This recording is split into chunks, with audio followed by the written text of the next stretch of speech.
What's up, guys? Welcome back to this episode of the Road to Redemption podcast. I'm, as always, your boy, Cam Williamson, and I am here today with James. Say it. Say the last name so I don't mess up. James Crowell. Bang. Just like Mick Crowell. I even said that when I just asked him kind of on the side, not really off air because we're not in studio together, unfortunately. But bang. James Crowell, the director of Pee Wee Cinemas. Right? Oh my goodness! Right? Yeah. It's like a little production company. Me and my brother started, so I got that. We got a podcast, the White Noise Podcast, and then just everything in between. I'm kind of open to everything, so I will do anything. I'll filter your mics, I'll light a scene, I'll do whatever. So just jumping right in, because I've spent we've been talking about setting this episode up for roughly a week, almost a week. We had a few family things pop up, scheduling things, but yeah, about a week.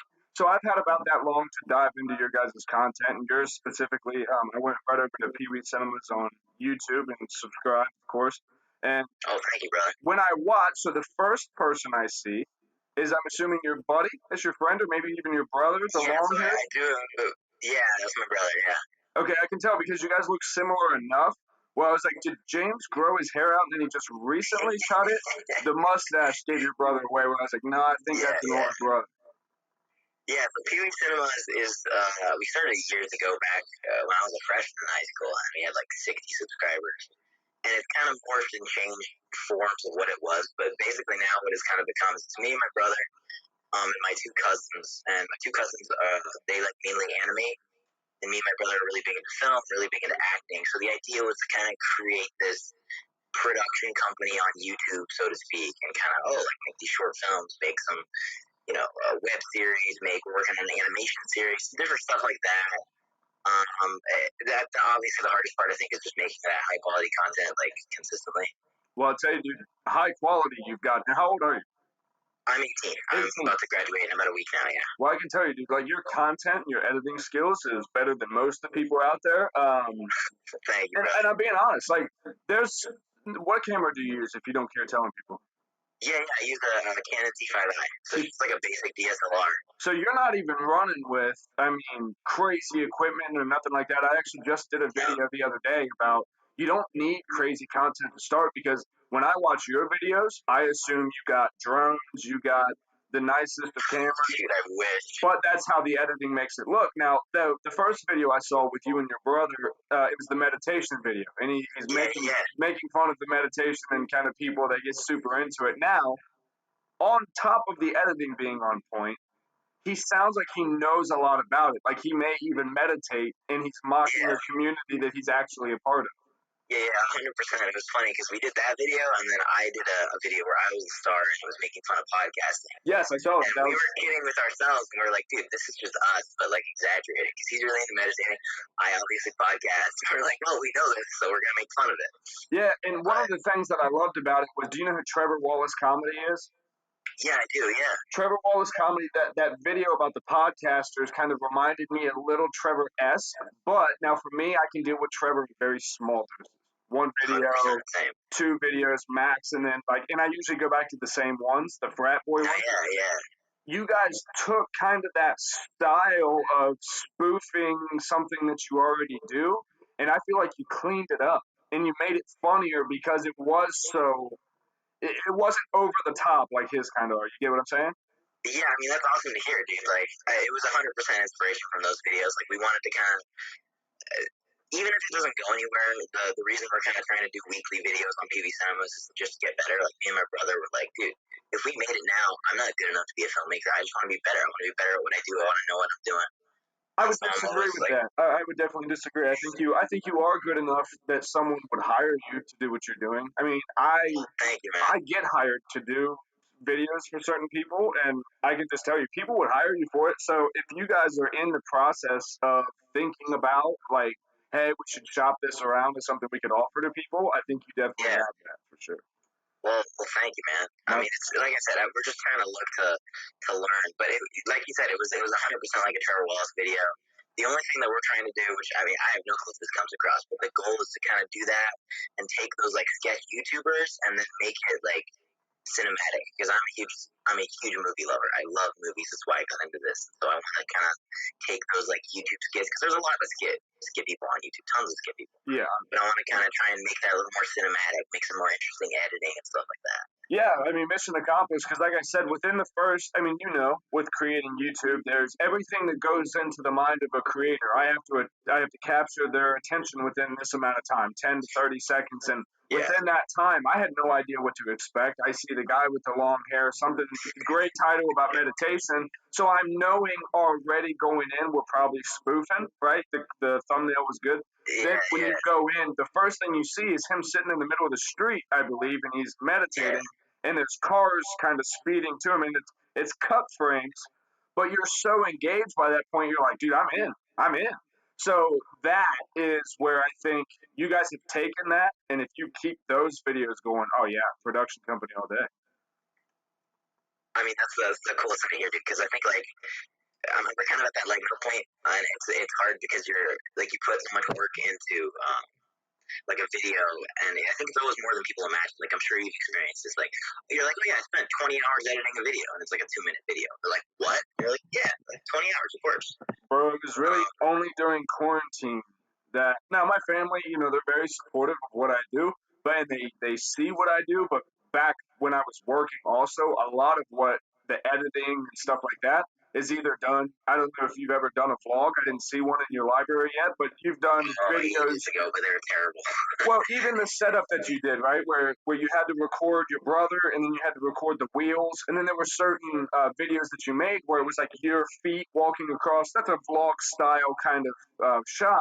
Yeah. When my family doesn't see the time that it takes to record all that, and then they see the 6 to 8 hours sitting behind Premiere Pro, it was during quarantine that they're like, hey, you started that video like 30 hours ago. It just went live on YouTube. You're like, yeah. And they're like, yeah, but you didn't make any money on that video. You're like, yeah. Exactly. Yeah. I lost money on that video. Yeah, and then you get people that call you and they go, hey, man, I need to make this video. Can you do it for me for free? And you're like, yeah, I can, and I absolutely will, because that's how you do it. You just make videos to get your name out there. But, yeah, the time is... It's crazy. I mean, I like it. I'm kind of like the main editor, and that's something I'm kind of proud of. I feel like I've kind of built up as a skill.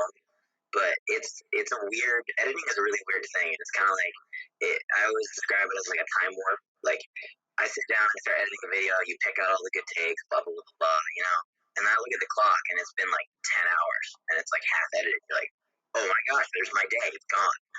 Are you a gamer? I'm not a gamer. I'm not a gamer either. Dude, the thing is because I get way too addicted. Like, it's to save myself, because I will get really into something, and so if I start gaming, I'm going to be like, dude, I want to be pro. I want to be like the best League of Legends player ever.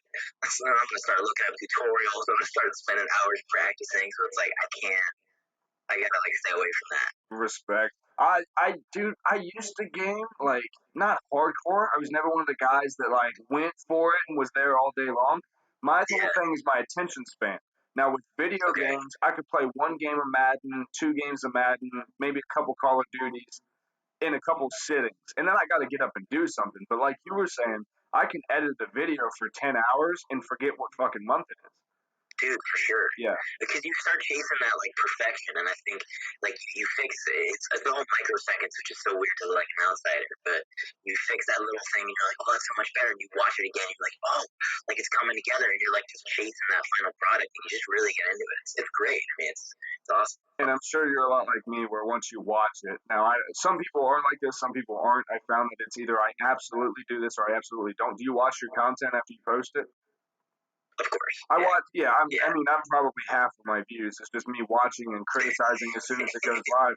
And I find that I've never posted a video and been happy with it, because I was like, I knew I should have cut that part out because it was too long.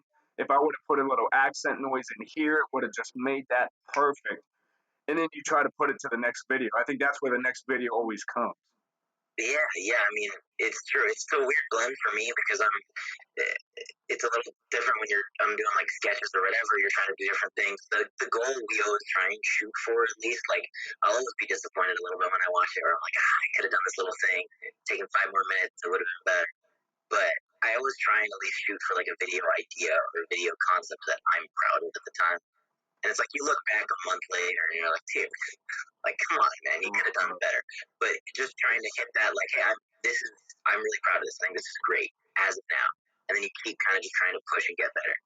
Yeah, I just went through some of my YouTube archives back to when I was I don't know how deep you went through my Instagram, but it was like back in the day when I was bigger on Instagram, which is where all my following really came from. Where I was under a name America's Bravo. It was it wasn't really a character, it was me. Okay. But in the gun world and in the veteran world, it was very popular, I guess, to have a character. There were guys like the Man Spot and Matt Best who were over the top, and they were very eccentric about ways of life. And I enjoyed their content, but that wasn't me.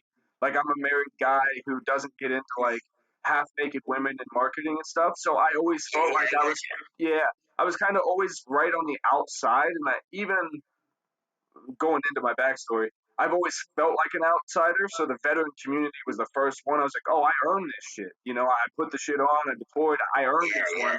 And then to still be an outsider, I was like, fuck, man.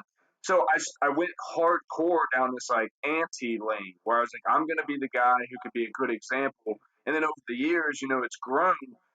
How do you see that as you guys are Pee Wee Cinemas are a brand, but you have a very controlled change. Mine has changed a lot over the years to get to the most roundabout point possible.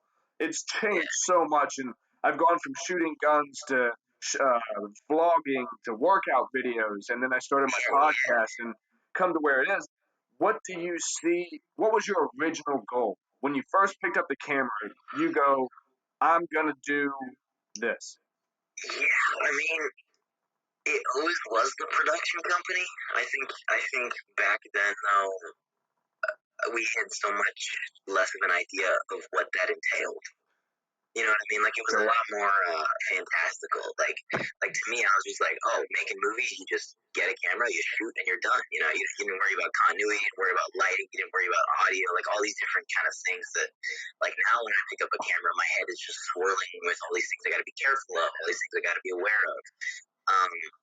And so it was almost pure in a way, like looking back then where I was just like, I was a kid, I liked movies, I wanted to make movies, I didn't know jack shit about making movies, and I just, like, I wanted to pick up a camera and do something with it.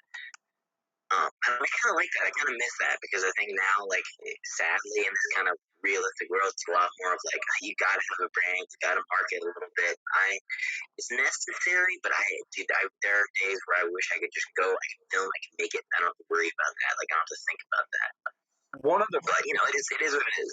One of the biggest reasons, you know, I get a lot of people that DM me and go, hey, man, let's do a show together. And half of them I either don't respond to or whatever because I go on their profile, not because their shit's not good, but it's just like I go to their profile and I see that they uploaded their last episode 6 months ago, you know? And it's like, no, this ain't going to play because they don't put any effort into it. Now, when I first go to yours, everything is professional. So then you go to your content, it's killer. Where do you, and I know you say you're not a brand, but where do you see it going? Because do you want to make videos for other people, or do you want to make them, you and your crew do your thing like what you're doing? I almost want to help other people like us. Like, the idea would just like a traditional production company to fund and to be like, look, like, you know, let's say we get a red camera or whatever, like $1 million camera, $1,000 camera, we get some good equipment, and it's like, hey man, come to our studio, we'll help you make your film, we'll give you some money, let us see a script, I like the way this looks, let's post this on Pee Wee Cinemas too. Oh, you do music? Dude, come here, we'll record some stuff for you, let's do it, I got some equipment, we'll put it on our channel, we'll help you get off the ground for music. Like, I think that would be cool to kind of make stuff ourselves, like originals, but also kind of pull a Netflix or something like that, like one of those bigger studios for a YouTube audience, and kind of help other people along and work with other people who have similar content, similar humor, you know, all that kind of stuff. Because it's so hard for short films. I think that's the challenge on YouTube. It's like you said, you go to some of those channels and you see, like, they haven't uploaded in a year. And it's like, dude, that short film was great, but it's a year between every upload because it's just so much work. Yeah. So, like, I can envision a dream world where it's like, I got 8 filmmakers with PV Cinemas. We have our own originals, and it's like you got these high quality movies coming out once a week because you just stagger it. And you got all these different people, and you all work together, and you all help each other out. But it's funny because every time I had like a vision, like a set, like specific scenario, things change. And so now I'm kind of at the point where it's like, look, dude, I'm just gonna focus on next week. I need a video for next week. We'll see what happens. Maybe, Netflix will offer me a show. Maybe they won't. Maybe something else will come up. And so I'm really just kind of trying to roll with the punches as far as that's concerned and just like grind. You know what I mean? Like I'm not at a point where I can daydream about like what I want PV Cinemas to become. I'm just at the point where it's like, dude, I gotta learn how to do social media. Let's just make another video. Let's keep doing that. Let's not screw that up. Do you work? You said you work a 9 to 5, yeah? Oh yeah, for sure. Yeah, so you're doing it all on top. So I got school and work and all that stuff. We're gonna put a thumbtack right here, and we'll put the thumbtack at the White Noise podcast because that's where we're at. Being that you're on the Road to Redemption podcast, we need some sort of redemption story. With you being 18, oftentimes people would probably tell you, well, you're not quite old enough yet to have fucked up in life enough to have redeemed yourself. I completely disagree with that. By 18 years old, I had already had a kid, all kinds of crazy shit. And I feel like I had aged, by the time I was 25, I felt like I had more life experience than 80. So I don't believe in discrediting anyone. What in your life, because I believe that all creative content and all the desire to create content comes from, as much as we try to hide from it, it comes from a place of tragedy almost because it's where we go to deal with life, if that makes sense. Yeah? Yeah. No, I 100% agree. What do you think is your redemption story? Whether it was something that started when you were 2 and you've had to battle all the way through it, or maybe it was one specific instance that rocked you to your core and you had to fire back and really lean in. I mean, whether you leaned into your content or not, it's your story, but yeah, I mean, it's there's a few things. I mean, it's kind of the classic story, but like I was the kid who had home trouble. You know what I mean? Because I was the baby, like baby by 6 years with 4 kids. Respect. So it's like my parents got married older. It's like I was on the back end of it. You know what I mean? I didn't get as quality of an upbringing. Sure. For whatever reason. But that was always kind of a thing, and so I always kind of like right around age 10. I always kind of wanted to start doing something that was like my own. Like I was always kind of independent, but I liked having something that, like, no matter what happened, wasn't affected by everything else. Like everything else around me, everything at home, everything at school, everything like everywhere. It's like, and so when I started kind of trying to make videos and kind of trying to make movies, it was like that was this constant that I could control, like 100%. I could throw myself into kind of, and just kind of like focus on, no matter what was going on, no matter how hard something was, or how bad of a day you had. It's like, hey man, look, I have this thing, I can kind of lock onto this no matter what. Like it's my camera, it's my film, and this is something I can control. This is something I can make. And that kind of went even farther too, because my brother and I, like, we had the classic sibling relationship. He's 6 years older than me, but he's like the second youngest. Okay. And so we had always had that classic, like, oh, you don't get along, you fight, blah blah blah. But right around that same age, like right around age 10, we kind of started being like, dude, what are we doing? And one of the things we started doing together was watch movies.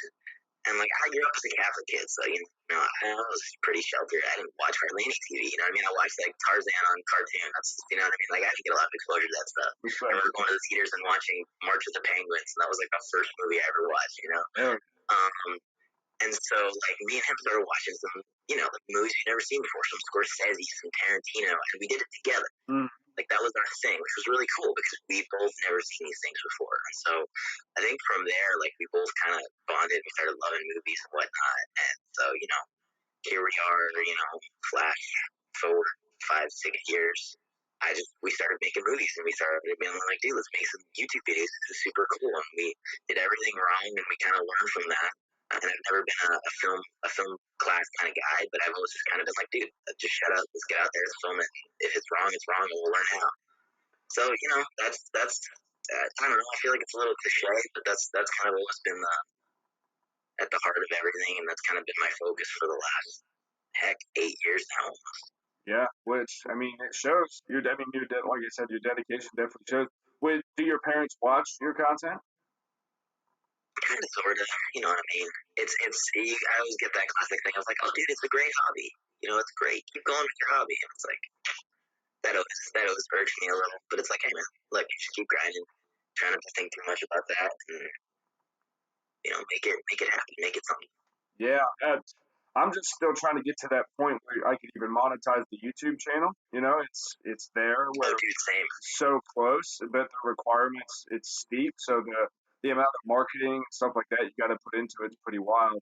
Dude, you're doing a great job, man. I was looking at your stuff and like trying to figure out how you do it and like copy you, bro. Like I'm not even kidding. Like our channel's been up, and because we were inconsistent with uploading in the past, like we got a lot of subscribers, but you got a lot. Basically getting more views than I am. You're what? 1.76.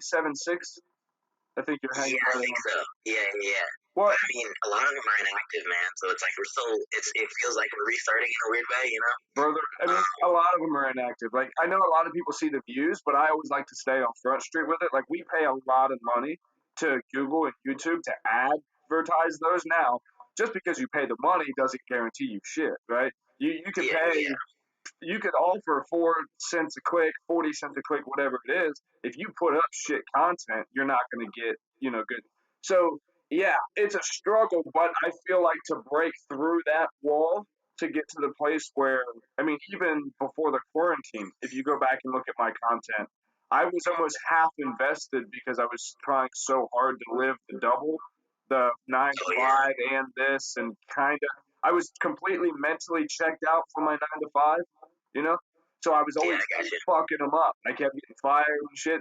So it's really, really hard to I don't know. It's hard to build. I feel like right now I'm in a transition place where it's like, dude, you got to jump from that fucking ledge.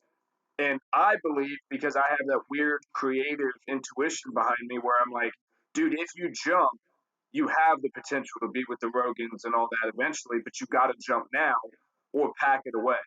Put it all. Yeah.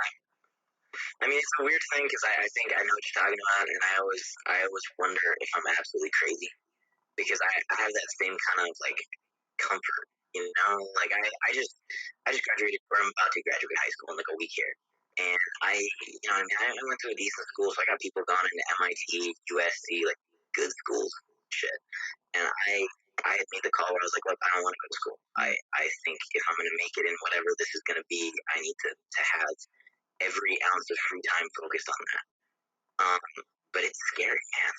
Dude, like when you actually see everybody else doing their thing, you're like, oh fuck, it's scary. But there's also that other part of me it's like you said, like I have this weird confidence of like, dude, if I just work, I'm gonna make it. And I go between being like, dude, you're an idiot, that might not be true, to being like, dude, no, like it's true. If I just stick with this, it's gonna work. I don't care. I'll make it work somehow. Yeah, it's a weird thing, man. You still live with your parents, or you're out with you and your brother kicking it somewhere? I'm gonna move out in about a month or 2 here, but right now I'm still with parents. I'm just trying to finish up school, Yeah, like right now, man, I got a wife, I got kids, I got the whole game, and it's one of those things where people also don't realize, on top of the hours that it puts into the editing and recording and all that, people don't realize how many nights you lay your head down and go, I'm gonna ruin my fucking life. Like, what am I doing? I've decided to take my whole family on this run, and we're right there. We're right there, and you feel like you're just at that place where it's like, what do you do now? But just wake up the next day and create the next piece of content and fall head first into that belief that it's gonna work out. I mean, that's awesome that you have a family though that like supports that. You know what I mean? Because it's like that's where I'm lucky. I'm 18. I got nothing to lose. Well, and one thing I can encourage you, man, is I was married once before to someone who was not supportive at all. Like this, the person I am now, I was that same person before. I just wasn't allowed to be from 18 to 25. I had to suppress it and be some fake corporate whatever. So when I got divorced that first time, I went hard. Into who I actually was. So that's one thing I'll tell you, because this shit takes a lot of time, and it takes a toll on a relationship. So don't lose faith in it because you got something there. So don't let someone tell you like, oh, why don't you put that shit up this weekend?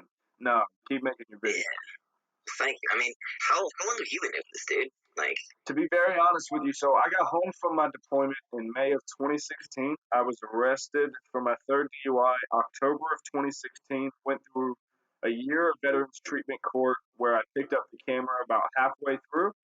So somewhere between 2016 and 2017, I picked up the camera.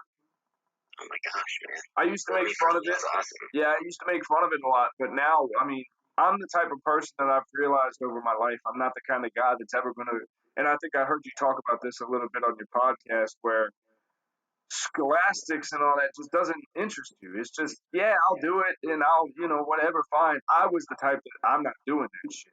I'll leave and I'll cut school and I'll do all that crazy shit because I don't like, I don't know, being confined places. But I find as I get older, when you try to pull this content thing into an actual business, oh, bro, it's more confining than ever working a 9 to 5. Oh, 100%, dude. Yeah, it's crazy. Yeah, I mean, it's a weird thing. That was a big adjustment, and that's something I'm trying to learn right now is kind of the whole business side, which, by the way, you have a fucking handle on, bro. You're killing that. Like, your social media game and whatnot, I am so jealous, man. You got that down. But it's so challenging to me, and it's like such a grind. I appreciate that. Yeah, it's crazy to hear people say that because, again, I'm always very honest with, like, analytics and stuff. I always have nothing to hide there. And, like, I'll put up a picture that I take a lot of time on, and it gets almost nothing nowadays. Now, some of that is Instagram algorithm, and I talk about cannabis, so that's going to really fuck you a lot of the time. And then I swear. Oh, really? Do they? Oh, yeah. You talk about drugs and stuff? Oh, yeah, they don't play that. They don't play that at all. So, like, when I started tagging cannabis things, unless the cannabis community really diehard goes behind you and they make sure they're clicking on your stuff, again, I got most of my following when I was America's Bravo. So I've got like a couple thousand people who either don't have that Instagram anymore. Now, I've tried to go as much as I can and clean those out, but yeah, the Instagram is the one that I feel like is the worst as far as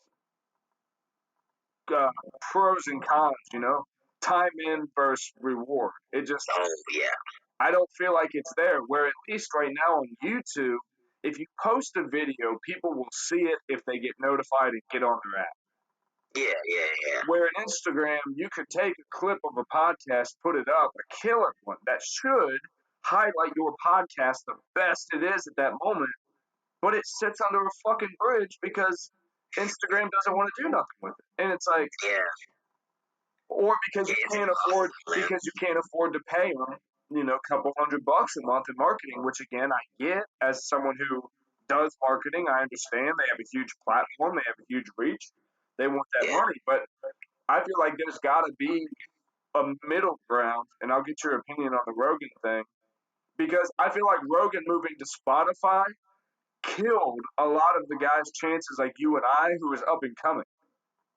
Rogan had a shot when he was on YouTube to sit down and have a meeting with YouTube and go, look, the censorship y'all are doing is wrong. The things y'all are doing are wrong. He's one of maybe 10 people on YouTube, the Paul brothers. I mean, there's probably big YouTubers that I don't know, kids playing with toys and shit.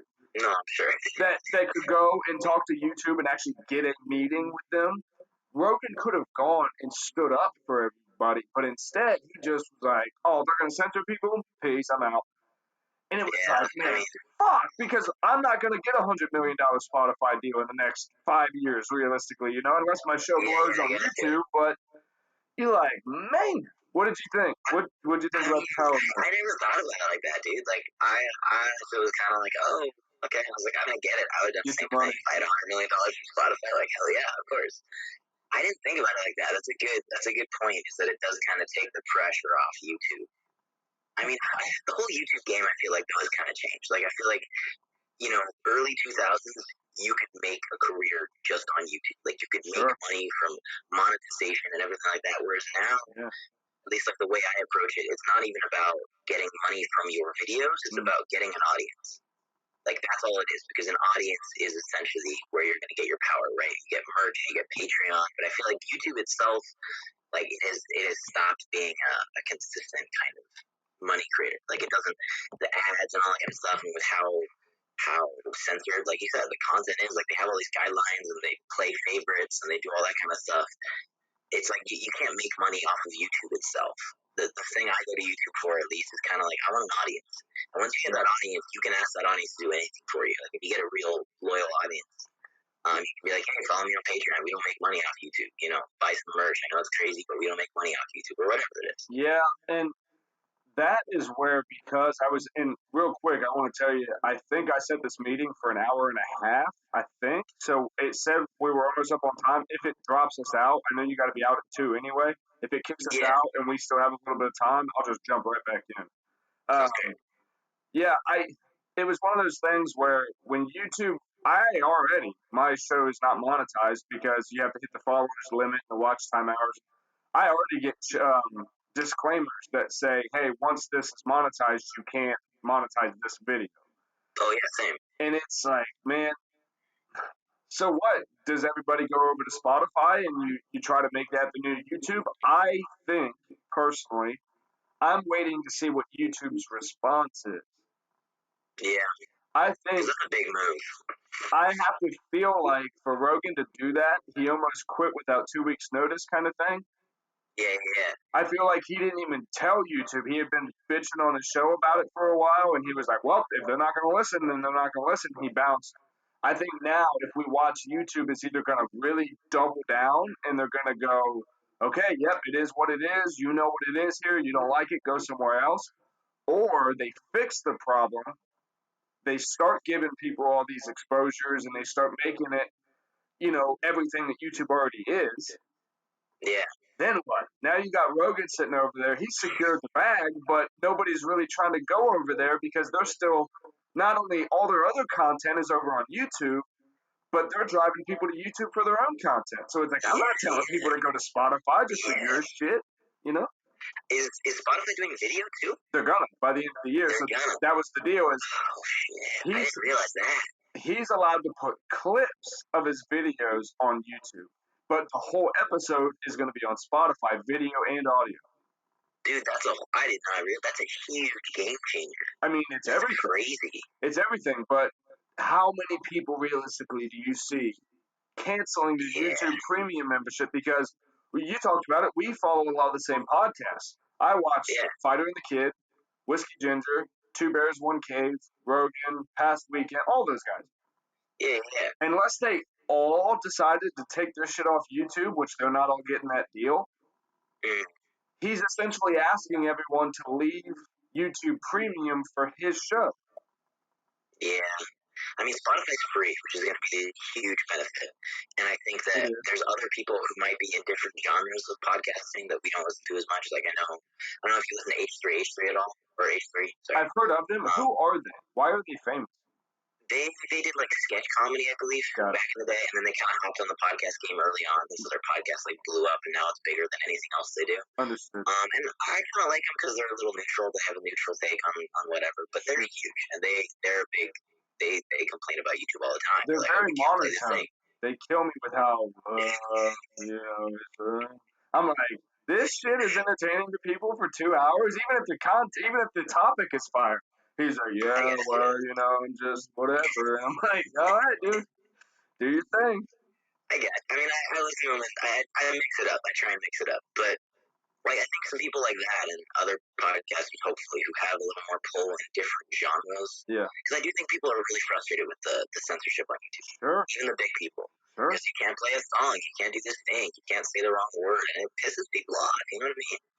Well, so I'm hoping people will jump over. Spotify's offering video, at least some people. Like, if they get a few more big people like Rogan, that'll start turning everybody to something else. Yeah, and I want to make sure we talk about this just in case it does go. So talk about the podcast. You guys talk a lot about movies. You talk a lot about TV. You in specific are a Star Wars fan. I told you I've never seen one of them. You guys talk about that a little bit, but you cover all kinds of movies. You'll talk about mob films. I think the last podcast episode I listened to, I don't know what number it was, you guys were debating Scorsese versus Tarantino or something like that? Yeah. I mean, we were talking, like, dude, I love movies, right? Sure. But the idea was I got this buddy, Kellen, and we used to go see movies together. And we'd be in the car and we'd just talk movies for like an hour. Yeah. Because we go to some movie theater somewhere, right? Mm-hmm. And I was like, dude, let's just let's literally set up a mic and let's record this. And so that's kind of where it started. It's changed a little bit. I'm really focusing on getting more guests on, and like talking to people in the industry. Obviously, we're gonna have you on, but I like talking to just different people. Like I just had an actress on the other day. You know what I mean? Like just different kind of people. I want to get some stuntmen. Like just I like talking to those people. And then the backdrop for me, because I just absolutely adore movies and entertainment and everything like that. It's just like I could talk about that for hours. So it's kind of all centered around actors and music and movies, and just kind of like I could just talk about that forever. And it's just you hang out and you talk about it. It's for people like me, like if you love movies and entertainment, it's like just hang out, let's just talk about it. If it's an interview, maybe it's just shitting on the latest movie that just came out. It's like whatever. I try to keep it casual. And it is. That's why I enjoy it, because it's good content and it's not overproduced. It's just kind of a casual, like what we do. It's just hanging out, talking, shooting shit. What would you say is your favorite movie genre? Dude, people ask me that a lot. I'm sure. And it's a funny question to me because I don't care. Like, my answer, and I always think I'm clever, I'm like, oh, good movies. And it's like, dude, I legitimately don't care. I don't care about the genre. Like, it could be a kid's cartoon, and if it's a great-ass kid's cartoon and it's, like, really well done, I'll enjoy it, man. Like, if you're completely bored or you're looking for background shit just to have on while you're editing, what are you turning on? Podcasts. Podcast video, 100%. What's your number one go-to right now? I really like Bill Burr, so I listen to the Monday Morning podcast. I'm a diehard Burr fan. I have been a bad fan lately. I haven't been able to listen to like the past couple because I've just been going so hard. But yes, that's a good one. As far as movies, what movies did you grow up with? Like, who was around? Who did your parents watch? That's the thing. I didn't really watch a lot of them. Like, it was a weird thing. I didn't watch a lot of movies. Like, I remember watching, like, maybe some of the Lord of the Rings movies, and I'd have to turn around, like, 95% of the time. Like, I just didn't watch a lot of movies. I didn't watch a lot of TV. I didn't do a lot of that when I was young, which, I mean, was probably good for me as a kid. And then I kind of just, when I did start, I started strong. I started with Scorsese. I started with Tarantino, like, the greats, you know what I mean? And it was cool, because I had never heard it. I've always been a comedy guy, just a complete comedy junkie. I mean, the guys like Jim Carrey and Adam Sandler, like, I knew Adam Sandler from SNL. I know that's a little bit before you, but I knew them from that, and Jim Carrey when he was doing things like, what was the movie called? I love Liar Liar, but what was the one where he was a state trooper with the split personality disorder? Me, Myself, and Irene. Yeah. See, I grew up with those and like Big Daddy, and I was watching those with my dad. And the first stand-up I ever watched was like Robin Williams live on Broadway, just a raunchy but iconic shit. Where I missed the priors and all that. So comedy is a staple for me. Who's your favorite comedian right now? Besides Burr, obviously. Yeah, Burr's on top. He's a classic, man. He's a legend. He's like a Chappelle. Yeah. If you say saying Burr Chappelle is like saying who's your favorite basketball player, Jordan or LeBron. It's like they're right there with each other. Rich Chappelle's great, dude. His last special, I was loving it. I know it got hate, but dude, I love that. What'd you think of D'Elia's?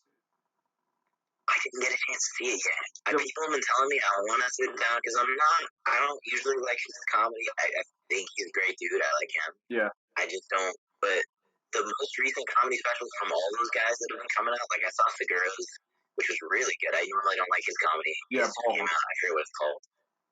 Yeah, that was really good.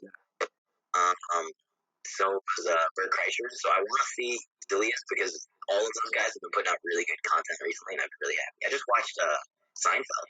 His special was great. I haven't watched that one or Patton Oswalt's yet. Oh, I haven't seen his either. He was on Rogan, right? Yeah, and that's why I wanted to start it. See, I like Bert Kreischer as a podcaster. His last stand-up, dude, I tried to laugh.